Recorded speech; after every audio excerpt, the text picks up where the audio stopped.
Hello, everybody, and welcome to another exciting episode of Radiorama, where I show you how to work on radios and other forms of vintage electronics from the 20s through about the 60s.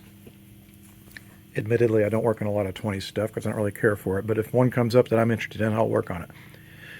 Anyway, today's specimen is a 1954 Crosley model GC-5 in a red painted bakelite case. I think it's either been repainted or touched up because the paint doesn't look totally smooth. It's not bad. It's not great. And this is a typical 5-tube All-American 5, meaning it's a transformer-less set. And I'm curious because it says Crosley Radio and Television Division Moffats Limited, Toronto, Ontario. So this might be a Canadian-made Crosley. Now, it's got a union sticker here. I can't read what it says. It says affiliated with International Brotherhood of something. Union made. I mean, I'm assuming they had unions in Canada as well. I don't know. You Canadian guys, you let me know. Anyway, I don't know if it works or not. The person that donated this to us seems to have a lot of sets that are in good working order. I'll go ahead and turn it on. See if I can see any filaments, which I can't. This back is pretty well sealed up, so I'm going to just listen. If it starts to hum, which most of them do, if they've not been recapped, then I'll turn it off. I don't hear anything so far. Well, it would help if the set was plugged in all the way. All right, let's try this again. Sorry. Yeah, it's hard to see in there. But let's wait for it.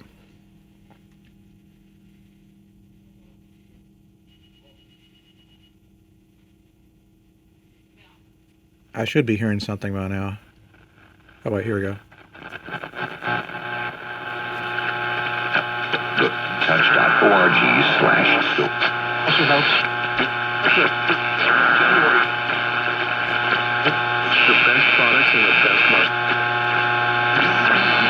Whether you set out to exercise more, eat healthier in the new year, kind of greater pace. It works, but not that well. We've got some dirt in the pot, possibly some dirt that's in the tuning condenser.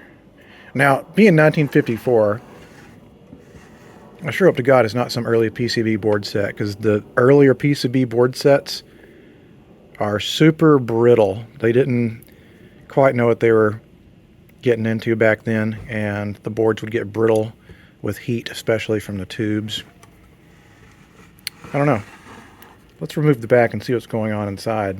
Well, here's the back removed. First of all, it's unusual. It's got these square drive screws in it. It's probably smart if you think about it. It's not something that most people have in their toolbox, so it would prevent clumsy owners from getting in where their hands should not be. It's pretty dirty. We've got a lot of filth on the tubes. It makes me wonder if we are indeed dealing with a original set that hasn't been worked on. That doesn't look like there's any marring on the screws. I mean, the tubes are dirty. That doesn't mean anything, but this one looks particularly burnt. So we could be dealing with a high-hour, high-usage set here. We do have a little bit of cadmium corrosion here. I tend to like to wipe that off with a wet rag. I want to make sure that doesn't get airborne, because cadmium is possibly a carcinogen, so you just need to don't get the stuff airborne if you can help it. So these knobs just pull off, and luckily I think I've got some square drives that'll fit these guys. I do. So I'll just attach that to my adapter and we'll pull the chassis out. Okay, well, here is the chassis removed. And I'm now within probably about 99.9% certain this is a Canadian-made Crosley. We've got a whole lot of Marconi brand tubes, and they're all made in Canada. And Marconi didn't really do much business in the U.S. because our consumer electronics industry was dominated by the likes of General Electric, RCA, and so on, Philco. But, and I think this was pretty smart of Canada to do this, if you sold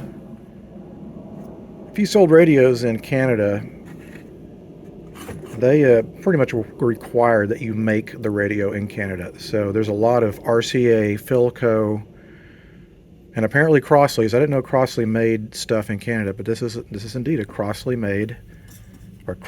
Canadian-made Crosley. And here we have what appears to be a replacement capacitor. That's not original. Upside down, if you can read that, it's an Aerovox. Again, it's an American brand, but it's made in Canada. And I'm pretty sure that that's going to be true for the rest of these paper capacitors. This sure looks familiar. I feel like I worked on a clock radio version of one of these. They're kind of a pain in the ass because one of the caps is shoved under the speaker like that. But this was probably replaced a long time ago. That looks like it's from the 60s maybe, so it too is probably on its way to going bad. Speaker looks like it's in good shape. It's not rubbing on the voice coil. These all look like they're pretty easy to read. I'm going to have to find out what the grounding cap is, the cap that goes to the chassis. But what I'm going to do before I do anything else is I'm going to remove this antenna because I can just see myself like fucking it up with the corner here or something. And it'll just make it easier to maneuver. Well, I've come to an executive decision because, again, I think I've worked on a similar chassis. And honest to God, after dealing with doing stuff back behind here, last time I learned it's more simple and quicker in the end to just unsolder this and unbolt the speaker. And then you have wide open access to everything, and I don't have to do weird gymnastics with my pliers. Anyway, I've removed the tubes so that I don't crimp them over and stuff when I'm soldering. I can just lay it flat like that. But first, let's get that speaker out of there, and then we'll proceed with the recapping job. The first thing I'm going to replace is this electrolytic. And it says it has red and red equals 40 microfarads. Okay, fair enough. That's easy. But yeah, let's unsolder this first, and then we can get to the capacitors. See? A lot easier. All kinds of room now. It's also really easy to handle when you take everything out like this. I've identified that this big fat boy here, the one that says 0.068 microfarad, that is the 2 chassis ground cap. And we'll need to replace that with something much smaller than that. Plus, it's not the right kind of cap. That's the kind of cap that if it, fuses, like if there's a huge surge that comes through, then it'll essentially create a nice, solid connection directly from the cord or the AC to chassis, which would make it a huge shock hazard. But first things first, let's replace this guy. Actually, I'll probably replace that one first, because I might mount the electrolytic for this value there, and that is kind of in the way. The other one goes over here. It's not anywhere near any tubes, so I can just hang the other capacitor there. And then where is the negative? The negative is under that cap. So I think there's not many caps to replace in this. I'll replace those two and then the electrolytics. Oh shit, is that coming loose? No, it's not. It's just kind of wiggly. All right. I'm going to go to hell for this, but I found this song like stupidly funny for some reason.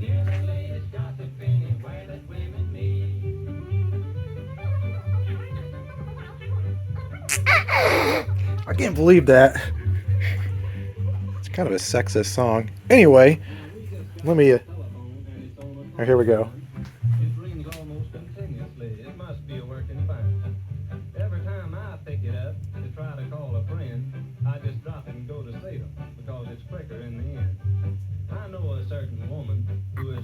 always on the go.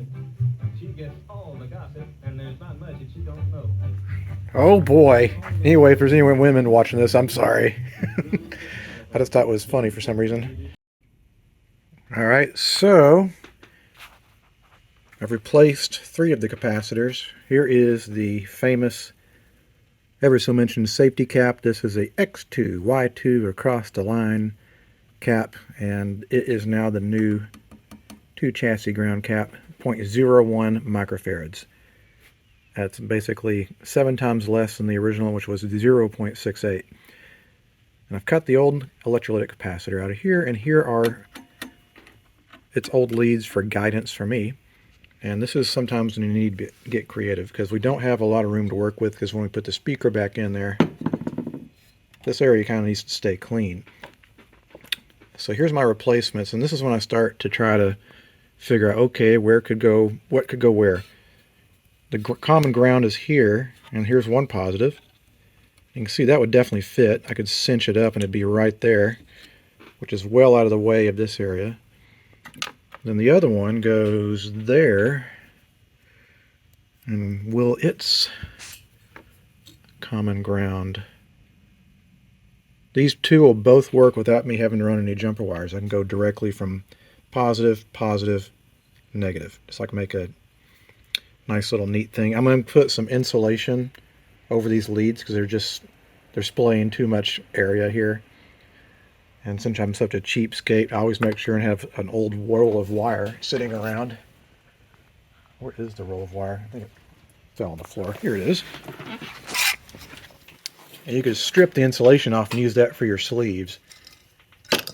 You can also buy a plastic sleeving, but I'm such a cheapskate. And the museum my mat has probably like 10,000 rolls of this stuff sitting around, so this is what I use, along with the wire. I don't feel like dealing with the sleeving. Alright, so here's all the capacitors replaced.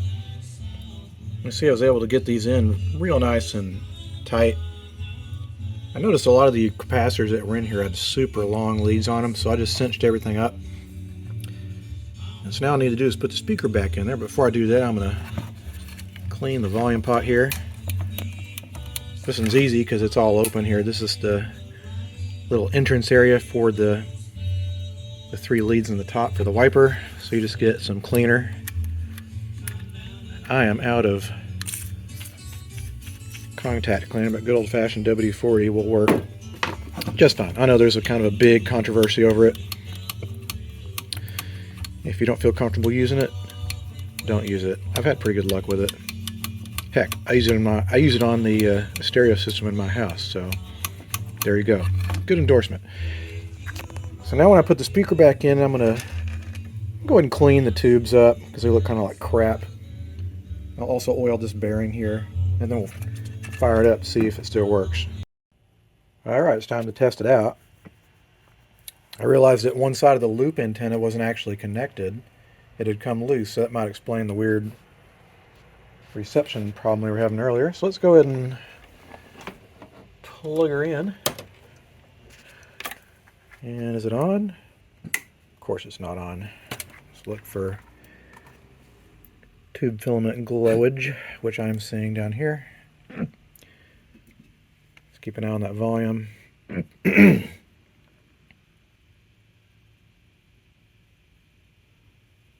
Please still work. It's always embarrassing when your shit doesn't work when you've started working on it and it worked before.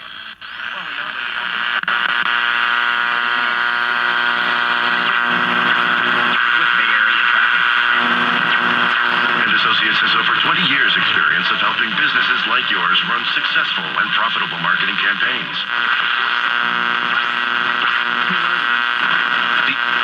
Associates has the expertise to get the results that your business needs. Call Be Faithful to Work of Crosley.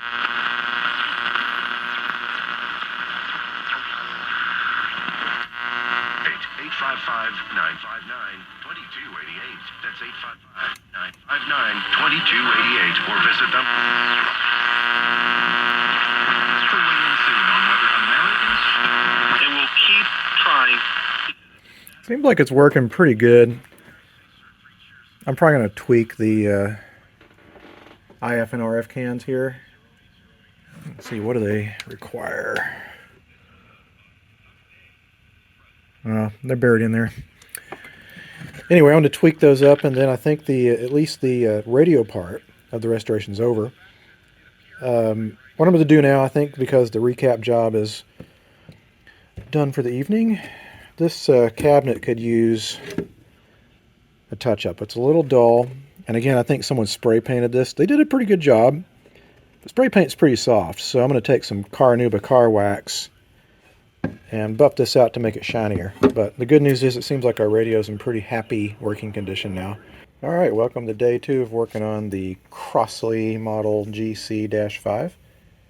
And I was curious about this, the whole Canadian Crosley connection.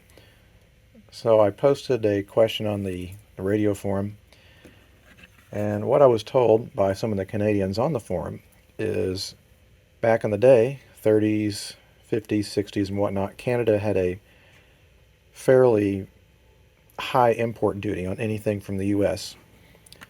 And it makes sense because the U.S., had a massive manufacturing capability back then. And so in order to protect their own manufacturers, they put large tariffs on American goods. And so if American companies wanted to do business up there, that they could either build a factory and make the sets there, or they could license their name to a Canadian firm. So Crosley, I think they were a little bit of a smaller manufacturer. Some of the bigger brands like RCA and General Electric, Zenith, and Philco, they would build factories up there. Crosley apparently licensed their name to Moffats Limited. I'm not sure if I said that right. So the radio is actually made by this company. Anyway, now that we've gotten that out of the way, I found that interesting. I did buff and polish the set last night, and it did turn out pretty well. So cosmetically, we're in pretty good shape here. The last thing I'm going to do is I'm going to add the audio input feature, which is going to be a little tricky because this is not a typical chassis design that I'm used to. I've got a jerry-rigged idea here. I'm not sure if this is going to work. Let's see. Digging around in my box here, for stuff. Never mind. I'm going to find an isolation transformer, and we're going to see if it'll fit right there. Well, I ultimately decided to add the isolation transformer on the outside here. It's a nice flat spot, and there was holes already in the chassis going into where the volume pot is mounted. And so we have the top of the pot side, which has a .02 rated capacitor and a 270K resistor in series. And those go to the top of the volume pot, which is where the signal from the radio comes in, and you can see this little loose wire here. I temporarily clipped that. We'll add a switch going to that, to the top of the pot. And then we have the audio line coming in. Tied a knot there so you can't yank it out of there. And the right and left channels go through a pair of resistors, and then the negative goes to the other side of the isolation transformer. I've got my little Bluetooth thing going here. Pay attention to me. If something happened to you this summer, you say I didn't tell you. I'm giving you some knowledge straight from the shelf. This is some jive I use myself. I found it to be successful till March. Anyway, so we'll add a switch that will go through probably one of these existing holes in the back here, and the cord for the cable will come out through the bottom, so we're not going to drill any holes this time, period. The last thing I'm going to do is I'm going to put a little glue over the top of this in case it ever works itself loose. I don't want it to bounce around and hit other metal stuff. I've never had one of these come loose because that super glue sure works good. I'll probably add a little glue underneath of this as well because I don't want this to, do that number here. And this is going a lot easier than most of these projects, so we'll probably be able to button this up shortly and we can give it a final test run. Alright, it is all back together and done. And I don't know, this one didn't really have any hiccups. Usually I have some pain in the ass problem that occurs with one of these guys, but this one was very well behaved. So I've got my Bluetooth running through it. Warranty. Happy Friday to you. My name is Katie Cawthon on the air with you tonight, leading you up to Johnny Mac's Friday Night Blues Attack at 9 p.m. Well, jumping right back into the music. This is a radio station broadcasting online through an online application. There we go.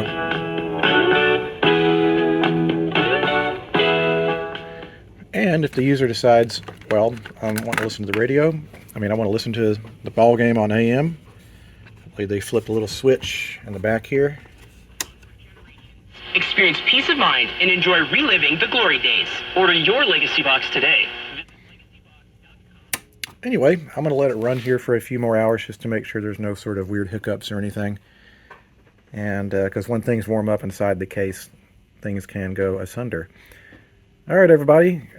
Thanks so much for watching this episode. If you have any questions or comments, you can leave them down in the comments section below. If you like what you see, make sure and press that like button.